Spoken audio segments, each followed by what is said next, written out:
Number 8. Chevrolet Chevette, 1976 to 1987. Produced in response to fuel economy pressures and import competition, the Chevette was inexpensive, fuel-efficient, and available. What it was not was competitive.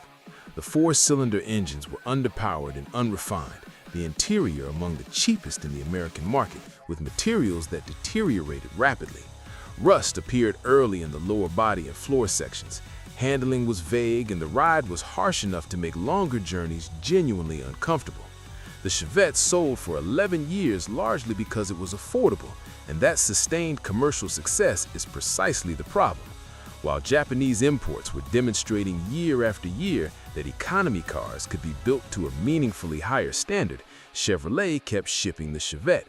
The Chevette did not just lose that comparison, it helped teach a generation of buyers that Chevrolet's idea of an economy car could lag badly behind what the rest of the market was already proving possible.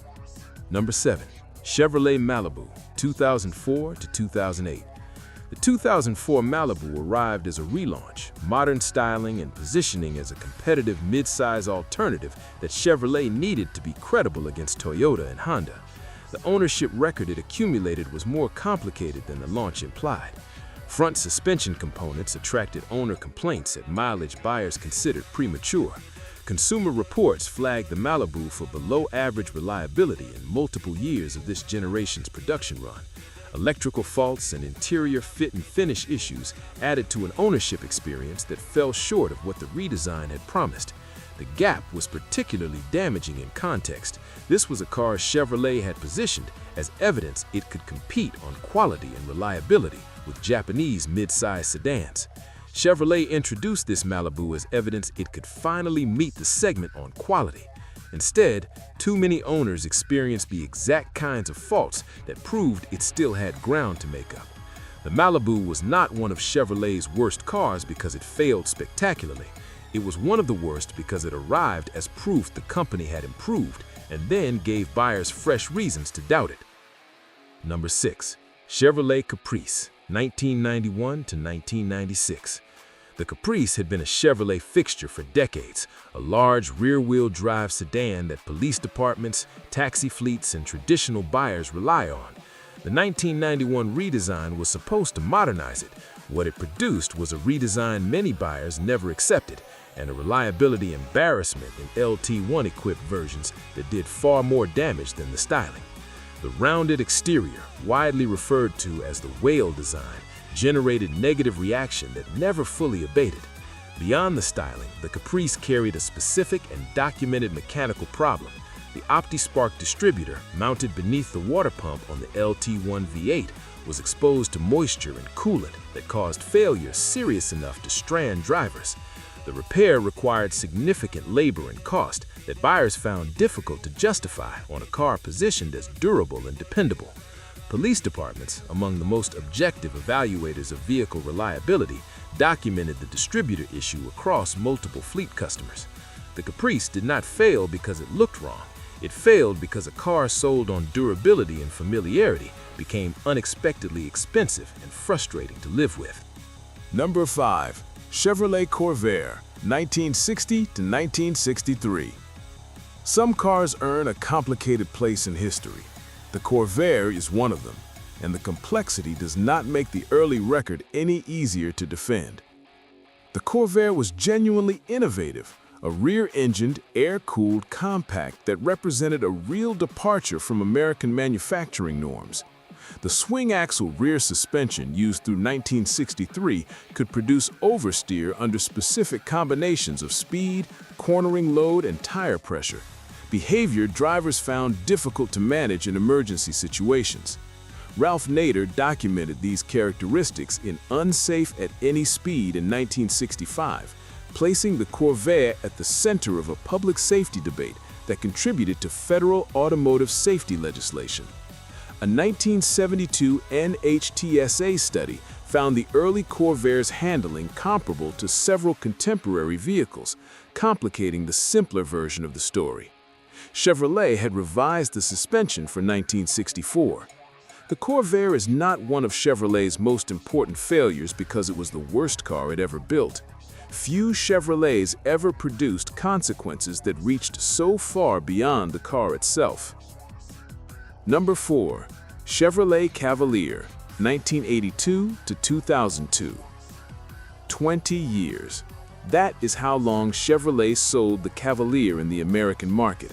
And for most of those 20 years, Consumer Reports rated it below average for reliability. The Cavalier was one of the best-selling cars in America through much of its production run.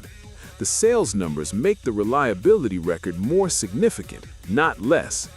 Complaints spread across build quality, powertrain consistency, and the general impression of a car that felt less substantial than what the competition at the same price was delivering, particularly as Japanese compacts demonstrated year after year that the entry level could be done to a higher standard.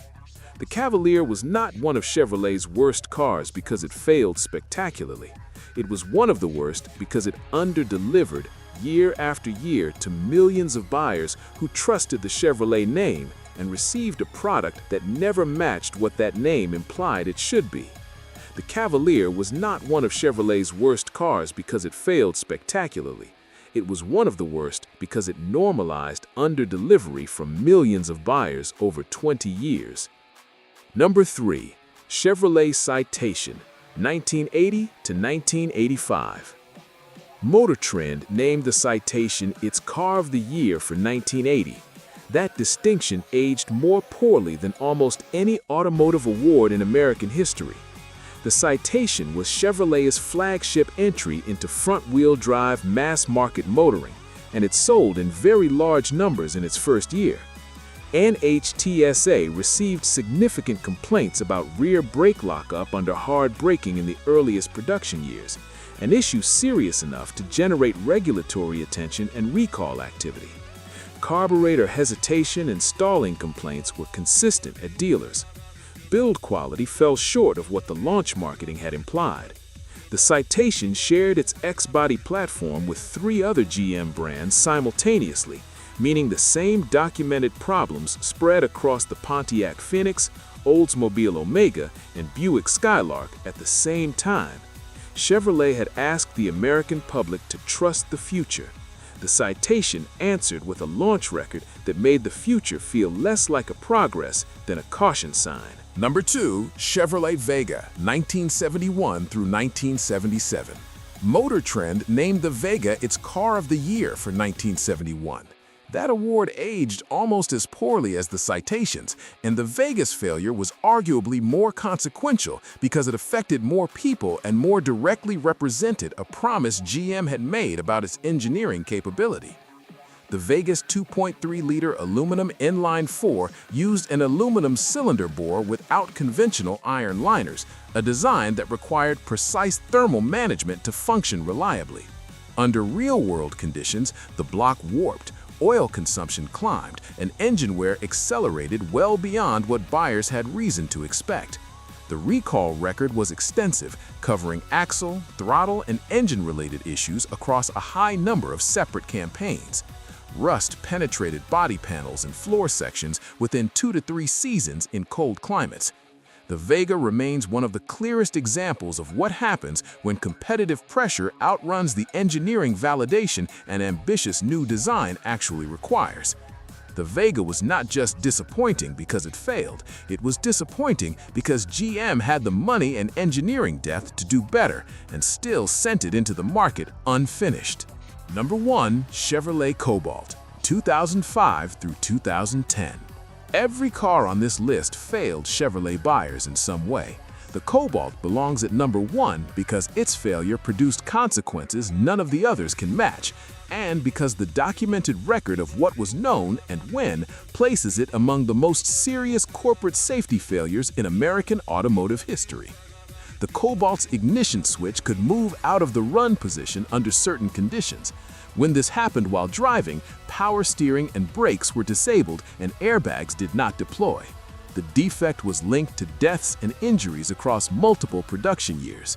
GM eventually recalled approximately 2.6 million vehicles.